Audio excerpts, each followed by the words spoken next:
Hi, Dave from Fouled Up Waterfowlers here, and today I want to talk to you about building a Marsh boat blind. In the past, I've used grass mats on my blind, and although they do a good job in concealing the boat, the problem for me is that they weigh a lot, and when they get wet, they really weigh a lot. Now this little Marsh boat of mine is just under 14 feet. It carries a big guy about 250, a big dog about 90 pounds, all the decoys I can get in there, and some miscellaneous equipment. So it's being pushed by a 4 horsepower Mercury, and what happens is that it really slows down the boat, especially when it gets wet. I've been trying some different things for a blind lately, and I want to share them with you. I've gone to some lightweight netting and some raffia grass over it to try to cut down my weight and just make a simpler, lighter blind. It's also easier to transport. Let me show you a couple of the different ways I'm using it, and maybe it'll give you some ideas to help you kill some more birds this fall. Now, I use this boat in a lot of different situations when I'm hunting with it. I like to hunt sandbars in the river. I like to hunt marshes. I even pull it out and use it in some flooded fields or sheep water in the fields when I'm hunting. In those situations, I got away from using the grass mats because they raise the profile of the blind so high. And I take my camo field blanket that I have here, and I just lay it down over the cockpit as I sit in it. This provides pretty good concealment.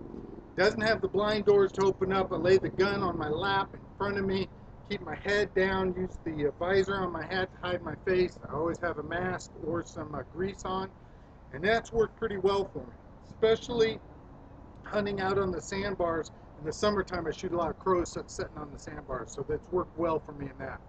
But what I'd like to do is get the blind doors on here, create a seamless blind that'll blend in well in almost every environment and keep my weight low. So with having said that, let me show you how I'm building it. For this project, I'm using a new netting I've never used before. It's the 3D Digital Desert Camo Lightweight Netting. I really like the colors of it and think putting a little raffia grass on the top of it's really going to make this thing blend well, especially in the river. First thing I'm going to do is stretch it out so I can connect it across the whole boat surface. I already had some bungee cord here with some raffia grass on it. I'm going to take that, I'll connect this to that bungee cord, pull the grass through the netting. Let me get on it and I'll give you a look at it when I get going. So I got the netting tied to the top line of the boat, overlapped it just a little bit, kept it pretty tight. Now, the mistake some guys might make is cut it too long so it drags in the water. It's going to increase your weight and slow you down. Try to cut it at the water line or just slightly, half an inch above it, okay? I'll get on it and get you back to look at it when I get a little closer to being done. I got this side of the boat with the camo netting in place. And now I'm putting on the doors.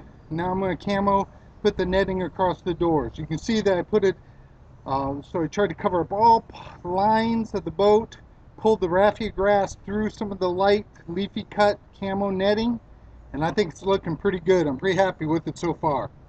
Alright, well, I finished up this Marsh blind build project, and I'm here to show it to you. I got the netting over it on the doors, and I got the raffia grass blended in. I'll tell everybody that listens to me that raffia grass is a duck hunter's best friend, and everybody needs it, because when you need it, you need it. Well, I have a ton of it here, but I didn't have it dyed, so I ran out of some raffia grass because I'd like to put it on a little bit more, especially on the front of the boat. You want to keep it in very small, tight bundles, very small, fit about the diameter of a pencil. Don't want too much weight on the boat, but you don't want too much weight on any single piece of the netting either. This is lightweight netting. Anyway, very rarely does a project that I start completely satisfy me. I'm really happy with this one. Doors come down, nothing drags in the water, they pop up, and it's a good hide. I hope this has given you some ideas on building yourself a good lightweight blind for your boat. So until I see you in the field, be safe, be good, and be lucky.